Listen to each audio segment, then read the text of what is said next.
Hello friends, তোমরা দেখছো WBBSC Facebook page.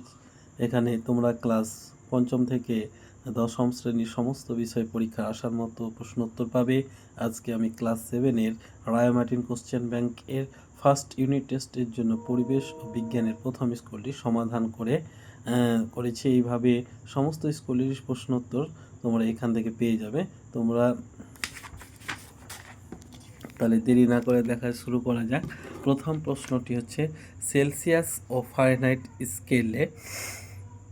স্কেলে বরফের গলনাঙ্ক যথাক্রমে 0 ডিগ্রি এবং 32 ডিগ্রি।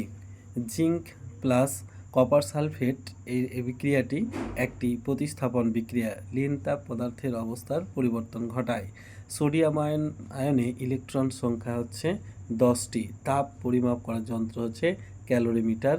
কোনো পরমাণুর ভর সংখ্যা 23 ও পারমাণবিক সংখ্যা 11 হলে নিউটন সংখ্যা কত? আমরা জানি ভর সংখ্যা হচ্ছে প্রোটন সংখ্যা প্লাস নিউটন সংখ্যা।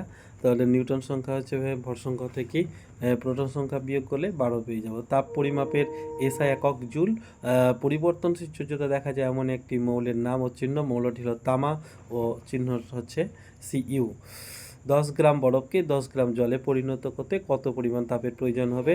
1 গ্রাম বরফকে 1 গ্রাম জলে পড়তে গেলে 80 ক্যালোরি তার লীন তাপের প্রয়োজন হয়। অতএব 80 × 10 = 800 ক্যালোরি প্রয়োজন হবে। এখানে একটি প্রশ্ন রয়েছে, যে কোনো একটি বস্তুর উষ্ণতা 20 ডিগ্রি সেলসিয়াস স্কেলে হলে ফারেনহাইট স্কেলে কত হবে দেখে নাও। আমরা জানি C/5 = F - 32/9। এখান থেকে সমাধান করে F এর মান হচ্ছে 68 ডিগ্রি ফারেনহাইট। এবার